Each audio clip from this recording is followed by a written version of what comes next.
கலைஞர் திருவள்ளுவர் திருநாள் அப்படின்னு ஒரு நாள் அறிவித்தார். நல்லது தான், திருவள்ளுவருக்கு ஒரு நாள் அறிவிக்கிறதுங்கிறது நல்லது. ஆனால் அவர் திருவள்ளுவர் நாள்னு கொண்டாடுறது எந்த நாள் அறிவிக்கணுங்கிறதுல தான் எனக்கு கருத்து வேறுபாடு உண்டு. நான் இப்பொழுது ஸ்ரீ டிவி நேயர்கள்ட்டதை நான் பகிர்ந்து கொள்ளுகிறேன். திருவள்ளுவர் என்னைக்கு பிறந்தார் யாருக்காவது தெரியுமா? அவர் எந்த ஆண்டு பிறந்தார் யாருக்காவது தெரியுமா? யாருக்கும் தெரியாது. இது எல்லாருக்கும் தெரியும். ஆனால் அந்த பெருமகனுக்கு ஒரு நாள் குறிக்கணும், விழா எடுக்கணும். அதில் எந்த விதமான ஆட்சேபனையும் கிடையாது. ஏன்னா எல்லாரையும் கேட்டுட்டு நம்ம வர முடியாது. அவருக்குன்னு ஒரு தனியாக ஒரு நாளை கொடுத்தோம்னா சிறப்பாக இருக்கும். இப்போ முகமது நபிக்கு, இப்போ இயேசு பெருமானுக்கு, குருநானுக்கு, புத்தருக்கு, மகாவீரருக்கு என்று அவரவர்கள் தனித்தனியாக அவர்கள் பிறந்த நாளை கொண்டாடி கொண்டிருக்கிறார்கள். அதுபோல் திருவள்ளுவருக்குன்னு ஒரு தினத்தை சுட்டி காட்டி கொண்டாடினால் திருவள்ளுவருக்கு நாம் பெருமை செய்கிறோம். ஆனால் என்ன காரணமோ ஒரு மாட்டுப் பொங்கல் அன்னைக்கு திருவள்ளுவர் திருநாள்னு அறிவித்தார். அந்த காரணம் என்னங்கிறதுல நான் இப்போ ஆராய போகல. ஏன் திருவள்ளுவனுக்கு ஒரு நாள் தனியாக ஒன்றும் கொடுக்காம மாட்டுப் பொங்கலோடு கொண்டு போய் ஏன் அதை சேர்க்கணும், இவர் ஏன் அதை சேர்த்தார் அப்படிங்கிறதெல்லாம் ஒரு ஆய்வுக்குரிய விஷயம். ஏன்னா தை மாதம் 1ஆம் தேதி அவரால் சொல்ல முடியாது, அன்றைக்கி பொங்கல்னு வந்துடுது, அதை போய் சொல்ல முடியல.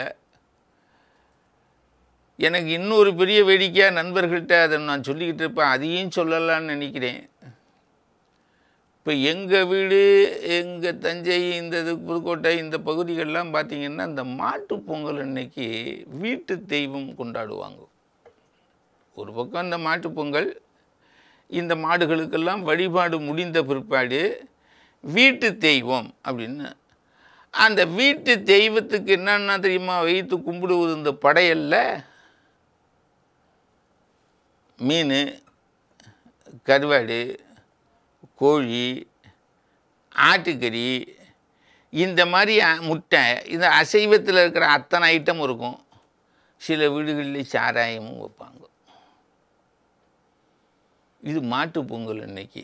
சில குடும்பங்களில் இது தெற்கு பக்கம்லாம் உண்டு. அது அன்னைக்கு போய் இதை திருவள்ளுவர் திருநாள்னு சொன்னால் திருவள்ளுவருக்கு இதெல்லாம் ரொம்ப பிடிக்குமோ?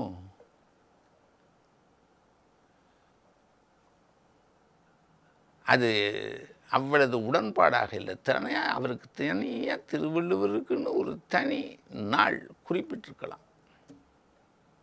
ஆனால் அப்படி குறிப்பிட்டிருக்கிறாங்க நம்ம நாட்டில். அதுதான் ஒரு பெரிய விசேஷம். நீங்கள் திருவள்ளுவருங்கிறதுனால நான் சொல்ல வேண்டியதாக போயிடுச்சு திருவள்ளுவர். இல்லைன்னா இங்கே உங்கள்கிட்ட நான் அதை பகிர்ந்து கொள்ள வேண்டிய தேவையில்லை. ஆனால் இந்த திருவள்ளுவர் தினம் என்பதனாலே நான் இதை சொல்ல வேண்டிய ஒரு கட்டாயத்தில் இருக்கிறேன்.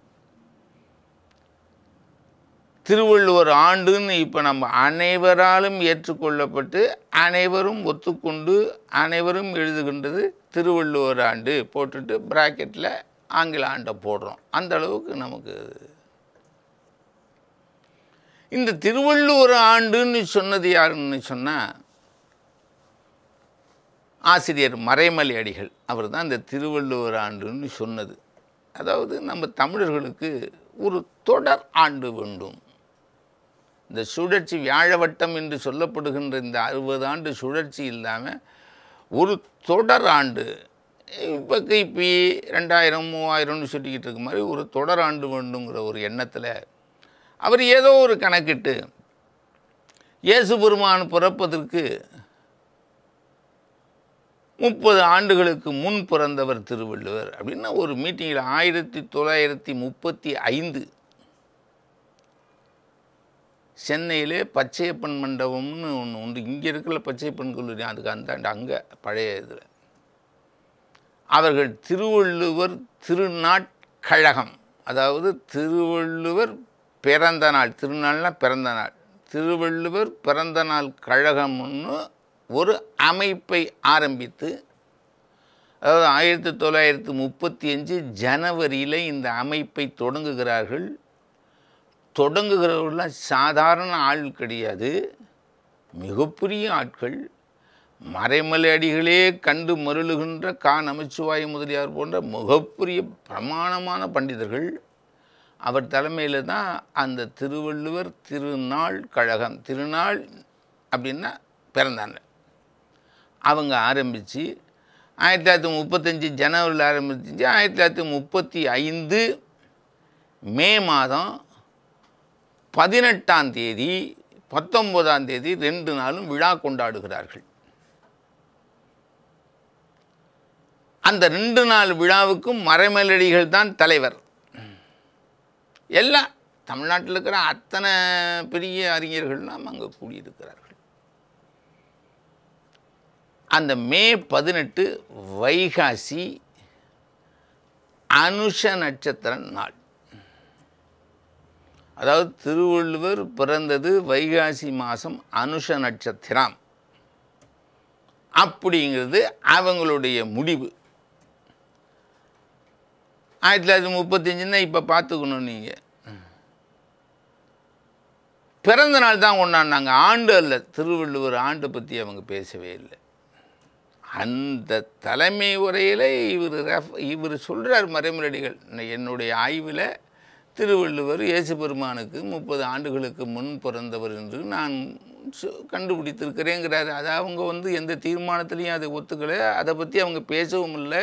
திருவள்ளுவர் ஆண்டை பற்றிய பேச்சுங்க கிடையாது. ஆனால் திருவள்ளுவர் பிறந்த நாள் வைகாசி அனுஷம் என்று உடன்பட்டு அதை கொண்டாடி அவங்க என்ன பண்ணுறாங்க அன்னைக்குன்னா, நம்ம சென்னை மயிலாப்பூரில் இருக்கக்கூடிய திருவள்ளுவர் கோயிலுக்கு காலையிலேயே போய் அத்தனை பேரும் அந்த திருவள்ளுவர் கோயிலில் அன்றைக்கு வைகாசி அனுஷத்தில் வழிபாடு பண்ணிட்டு தான் அந்த ஓலைச்சுவடியை, திருவள்ளுவருடைய ஓலைச்சுவடியை, திருக்குறளை யானை மீது கொண்டு வந்து ஊர்வலமாக கொண்டு வருகிறார்கள். இதெல்லாம் பதிவு இருக்குது, என்கிட்ட இருக்குது அந்த பதிவு. ஆக வைகாசி அனுஷம். இன்றைக்கும் திருவள்ளுவர் கோயிலுக்கு போனீங்கன்னா அந்த திருவள்ளுவர் கோயில் இந்து சமய அறநிலையத்துறை ஆட்சியின் கீழ் இருக்கிறது. தகவல் அறியும் உரிமை சட்டத்தில் அதை வாங்கி வச்சுக்கிறேன்.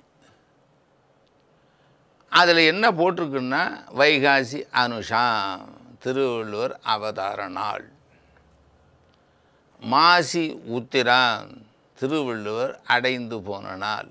இதை 400 வருஷமாக அந்த கோயிலில் கொண்டாடிக்கிட்டு இருக்கிறாங்க.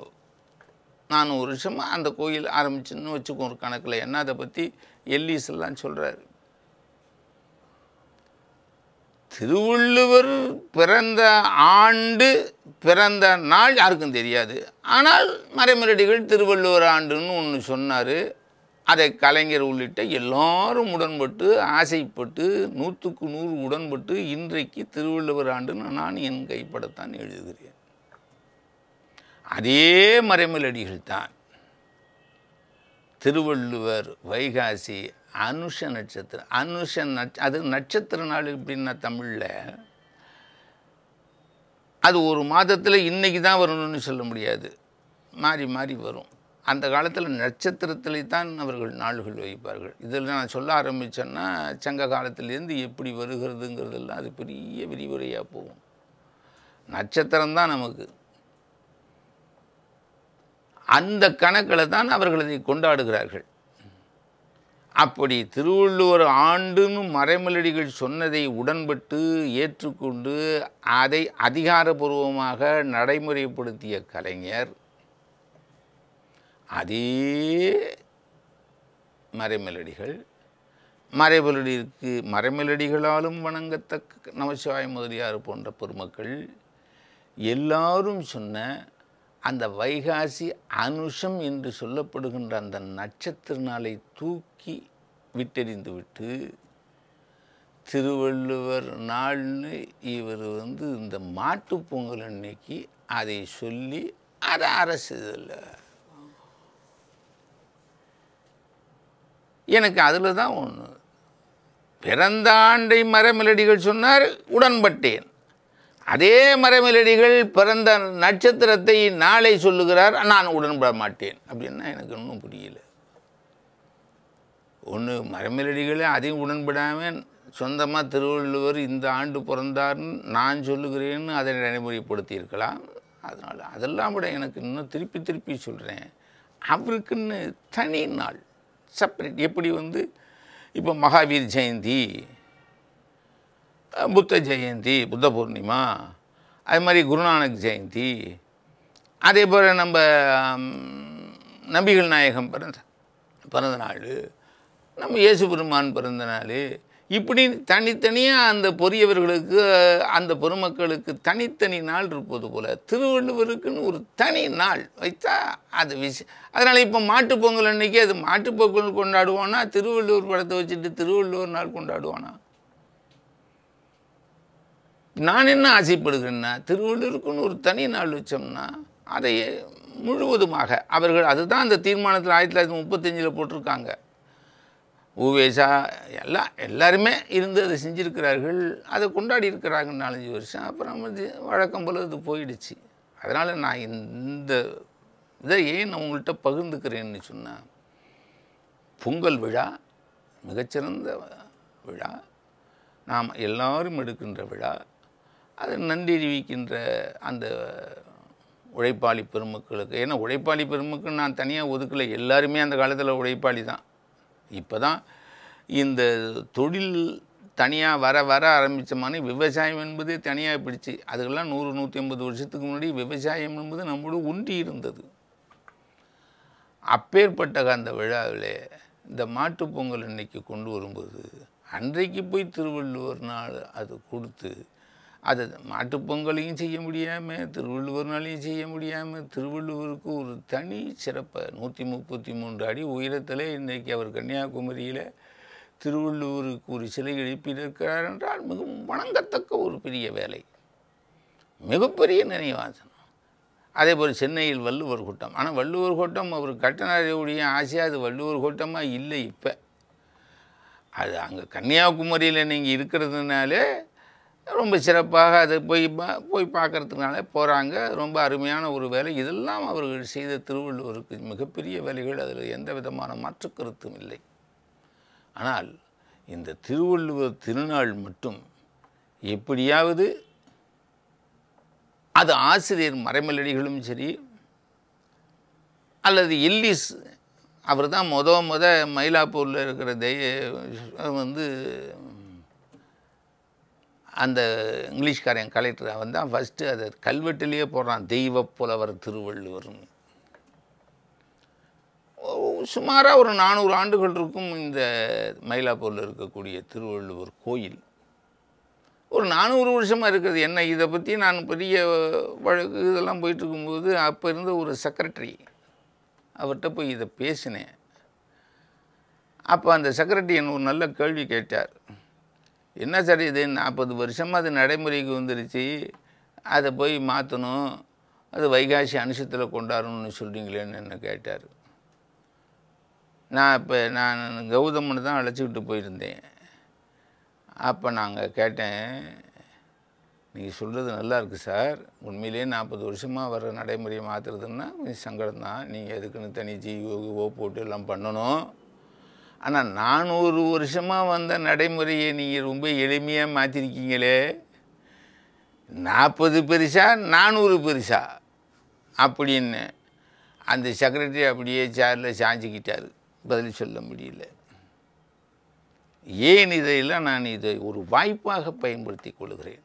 ஏன்னா இதை பார்க்குற ஒரு 10 பேராவது, இதை கேட்குற 10 பேராவது இது சரியாக இருக்குமா சரியாக இருக்காதா என்று சிந்திக்க வேண்டும் என்று கேட்டுக்கொண்டு, மீண்டும் பொங்கல் வாழ்த்தை, என் இனிய பொங்கல் வாழ்த்தை நீங்கள் அத்தனை பேரும் உங்களுடைய இல்லத்திலே மனமகிழ இந்த பொங்கலை கொண்டாட வேண்டும் என்று வாழ்த்தி அமைகிறேன். வணக்கம், நன்றி. 3வது நாள் அதை கன்னிப்பொங்கல்